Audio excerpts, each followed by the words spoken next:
Coloniser का office समझकर निगम ने तोड़ा महिला का घर, न्याय के लिए भटकती नजर आई महिला।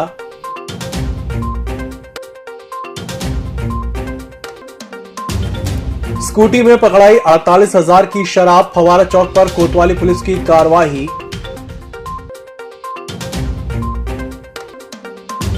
कुसमैली मंडी में अनाज की बोरी चुराते चोरों का वीडियो वायरल, मंडी प्रबंधन और व्यापारियों ने की पुलिस और प्रशासन से मामले की शिकायत।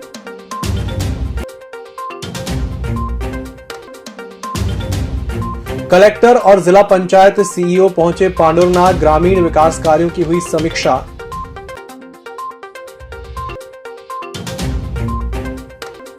और छिंदवाड़ा में कोरोना के 310 एक्टिव केस, आज 46 नए मरीज मिले।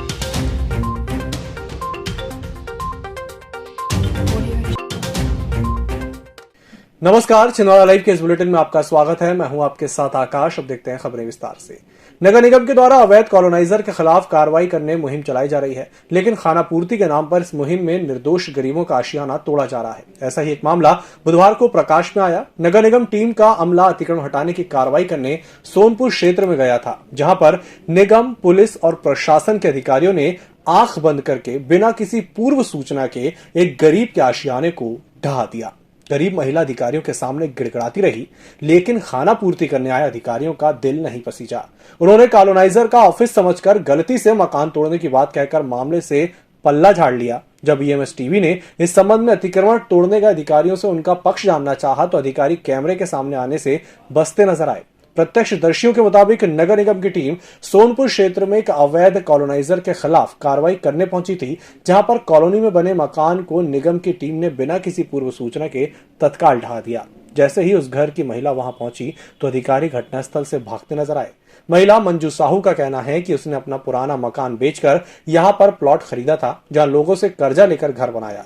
निगम की टीम अचानक मौके पर पहुंच गई और घर को कॉलोनाइजर का ऑफिस समझकर उसे चकनाचूर कर दिया। प्रार्थी महिला अधिकारियों के सामने रोती बिलखती नजर आई। महिला का कहना था कि वह और उसके पति सब्जी बेचने का काम करते हैं। बीते 2 महीने से पति बीमार है। महिला अपने पति का इलाज कराने कहीं गई थी। इस बीच बिना किसी पूर्व सूचना और नोटिस के निगम ने आकर उनका घर तोड़ दिया। एक तरफ शहर में जहां बड़े कॉलोनाइजर और धन्ना सेठों के अवैध अतिक्रमण नगर निगम को मुंह चिढ़ा रहे हैं, वहीं दूसरी तरफ कार्रवाई के नाम पर गरीबों के आशियानों को तोड़ना निगम झूठी वाहवाही लूटने में लगा है। नहीं तो आपको बुलाना था ना, कहाँ बुलाया आपने?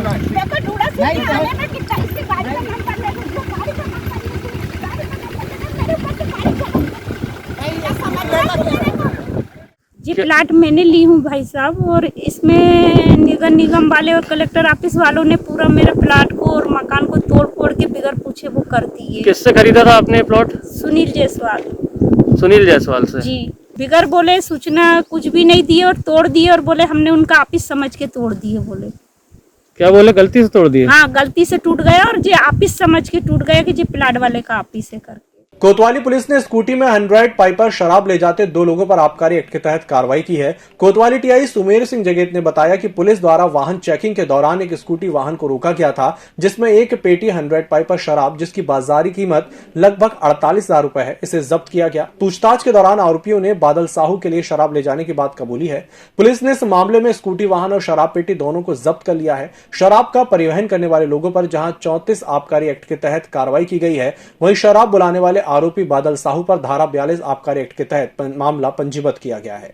कुसमैली कृषि उपज मंडी में रोजाना अनियमितताएं हो रही हैं। यहां से किसानों का अनाज चोरी होने के पहले भी शिकायतें आई हैं। मंगलवार बुधवार की दरमियानी रात एक बार फिर कृषि उपज मंडी में 74 बोरी मक्का चोरी होने का मामला सामने आया है, जिसमें मक्का चोरी कर रहे चोर सीसीटीवी कैमरे में भी कैद हो गए। मंडी प्रबंधन और अनाज व्यापारी संघ ने इस मामले को गंभीरता से लेते हुए घटना की शिकायत एसडीएम अतुल सिंह और सीएसपी मोतीलाल कुशवाहा से की है।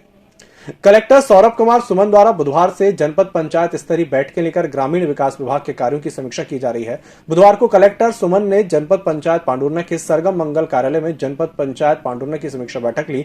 बैठक में पंचायत एवं ग्रामीण विकास विभाग के साथ ही स्वास्थ्य विभाग, महिला एवं बाल विकास और जल जीवन मिशन के कार्यों की समीक्षा भी की गई। इस दौरान सीईओ जिला panchayat Harendra Narayan, SDM R Pandey, CEO जनपद पंचायत ललित चौधरी सहित अन्य अधिकारी उपस्थित थे।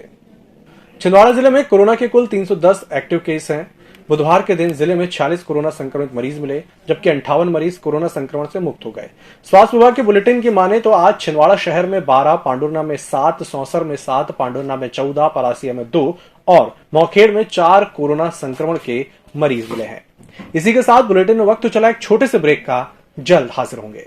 निधिश्री एकेडमी छिंदवाड़ा के स्टूडेंट ने पहले ही साल में लहराया परचम। 5 स्टूडेंट भव्या पाठक, आशीष त्रिपाठी, प्रिया चौरसिया, नैन्सी जैन, विपुल जैन ने MPPSC मेंस में पाई सफलता। UPSC और MPPSC की तैयारी कर रहे स्टूडेंट्स के लिए सबसे बेहतर कोचिंग। तो आज ही ज्वाइन करें Nidhishri academy, institute for civil services preparation, near professor colony, model road, near tribal museum, Chhindwara. त्योहारों के सीजन को बनाएं और भी यादगार। छिंदवाड़ा सुजुकी के साथ 2021 रुपए की कम डाउन पेमेंट में घर ले जाएं अपनी मनपसंद 2 व्हीलर, वो भी आकर्षक उपहारों के साथ। इंटरेस्ट 5.99%। तो आज ही संपर्क करें छिंदवाड़ा सुजुकी, मक्का मस्जिद के पास, Seoni road, Sukludana, Chhindwara. Mobile number 9301226342। Chhindwara Suzuki, Seoni road, Chhindwara.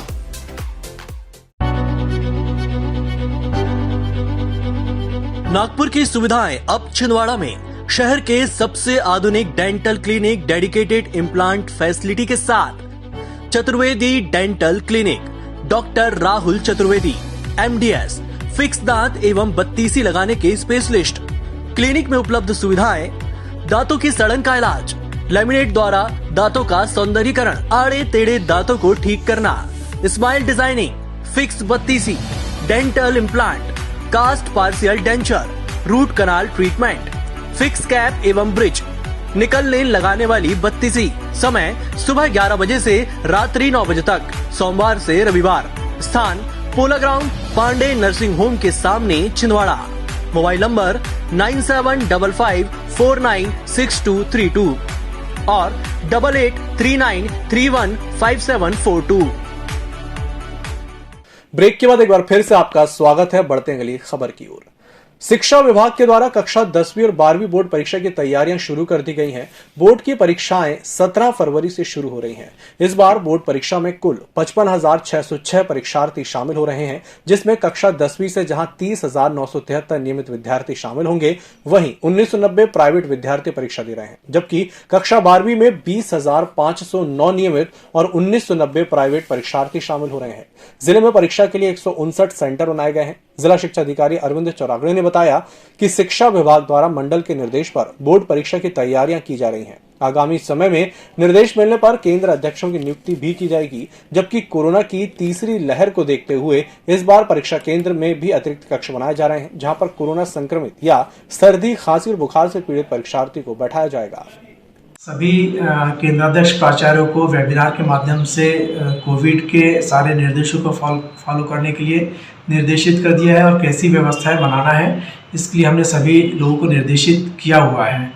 आज इसके संबंध में VC भी हुई थी, जिसमें मंडल के द्वारा परीक्षाओं को संचालित करने के निर्देश दिए गए हैं। इसमें यदि कोविड के कारण या कोई बच्चा यदि सर्दी खांसी वाला आता है तो उसको पृथक कक्ष में बिठाकर उसकी परीक्षा कराने के निर्देश भी दिए गए हैं। तो इस प्रकार सारी तैयारियां हम लोगों के द्वारा सुनिश्चित कर ली गई। नगर निगम में बुधवार को निगम कमिश्नर हिमांशु सिंह ने निगम के समस्त अधिकारियों की साप्ताहिक समीक्षा बैठक ली, जिसमें निगम कमिश्नर द्वारा आवश्यक दिशा निर्देश दिए गए। नगर निगम द्वारा इस बार स्वच्छता को लेकर खासा प्रयास किया जा रहा है। रैंकिंग में अंक सुधारने के लिए स्वास्थ्य महकमे को शहर में स्वच्छता बनाने निर्देशित किया गया है, जबकि अवैध अतिक्रमण हटाने को लेकर भी निगम द्वारा रूपरेखा बनाई गई है। नर्मदा मिशन के सदस्यों के द्वारा नर्मदा जयंती के अवसर पर बीते दिन काली रात कालीघाट में साफ सफाई करने के साथ ही बड़े पैमाने पर वृक्षारोपण किया गया। इस अवसर पर नर्मदा मिशन के सदस्यों द्वारा काली रात घाट में नर्मदा माता की पूजा अर्चना की गई। कार्यक्रम में नर्मदा मिशन के सभी सदस्य मौजूद थे।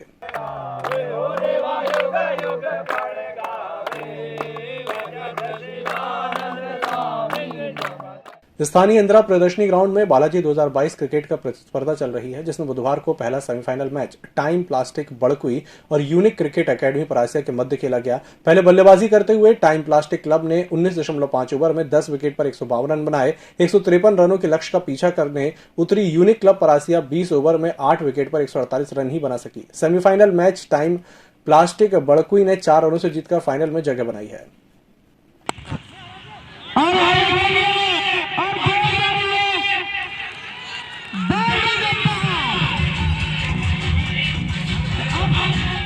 देहात थाना अंतर्गत गुरैया चेतन आश्रम के पास ट्रैक्टर और बाइक की भिड़ंत में दंपति की मौत हो गई। वहीं एक अन्य युवती गंभीर रूप से घायल हो गई, जिसे उपचार के लिए जिला अस्पताल में भर्ती कराया गया है। घटना मंगलवार देर शाम 7:45 की बताई जा रही है। पुलिस मर्ग कायम कर मामले की जांच कर रही है। घटना के संबंध में अस्पताल पुलिस चौकी से मिली जानकारी के मुताबिक शहर में रहने वाले सुनील रावत अपनी पत्नी पल्लवी रावत और एक अन्य युवती विनीता को बाइक पर लेकर रोहना की तरफ काम पर जा रहा था। इसी दौरान सामने से आ रहे ट्रैक्टर से उसकी बाइक की भिड़ंत हो गई। दुर्घटना इतनी जबरदस्त थी कि सुनील रावत और उसकी पत्नी पल्लवी रावत की मौके पर ही मौत हो गई, जबकि उनके साथ बाइक पर बैठी विनीता धुर्वे को गंभीर रूप से घायल होने पर उपचार के लिए जिला अस्पताल लाया गया है। पुलिस ने इस मामले में ट्रैक्टर चालक के खिलाफ मामला दर्ज कर जांच में ले लिया है।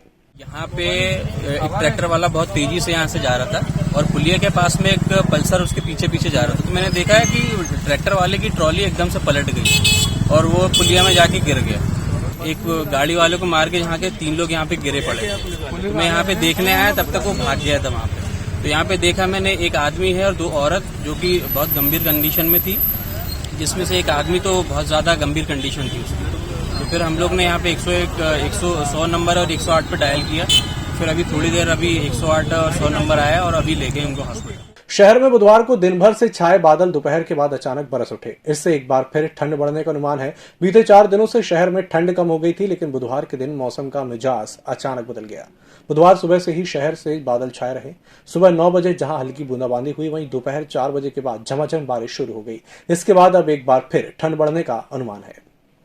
नगर निगम के द्वारा एक तरफ जहां शहर में स्वच्छता को लेकर विशेष अभियान चलाया जा रहा है, वहीं दूसरी तरफ स्थानीय छोटा तालाब दुर्दशा का शिकार बना हुआ है।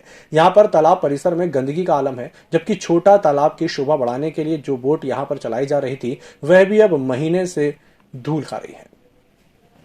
जीने के लिए ऑक्सीजन कितनी जरूरी है और उसके लिए पेड़ों का बचा रहना कितना महत्वपूर्ण है, लोगों को इसके बारे में जागरूक करने सृजन संस्था द्वारा जमुनिया ग्राम में एक मुहिम चलाई गई है। इसके तहत एक निश्चित क्षेत्रफल पर सर्वाधिक ऑक्सीजन देने वाले पौधों का रोपण किया गया है। अब इन पौधों की देखभाल की जिम्मेदारी ग्राम पंचायत और उद्यानिकी विभाग को दी गई है, जो पौधों की निगरानी करने के साथ ही उनकी सुरक्षा भी करेगी। छिंदवाड़ा जिले के ग्राम जमुनिया में शासकीय उद्यान जो है हमारा नर्सरी, वहाँ के प्रांगण में तपोवन सृजन संस्था के माध्यम से ये निर्माण कार्य किया जा रहा है, जिसमें फ्यूचर में ऑक्सीजन की जो कमी होती है, तो ये पौधे ऐसे पौधे लगाए जा रहे हैं कि जो एक दूसरे के साथ में मिलके और कोई कंपटीशन नहीं करेंगे और 100% प्योर ऑक्सीजन देंगे यहाँ पर। इस बुलेटिन में फिलहाल इतना ही। इसी के साथ मुझे दीजिए इजाजत। नमस्कार। ईएमएस टीवी के यूट्यूब चैनल को सब्सक्राइब करें और बेल आइकन दबाएं। साथ ही ईएमएस न्यूज ऐप डाउनलोड करें।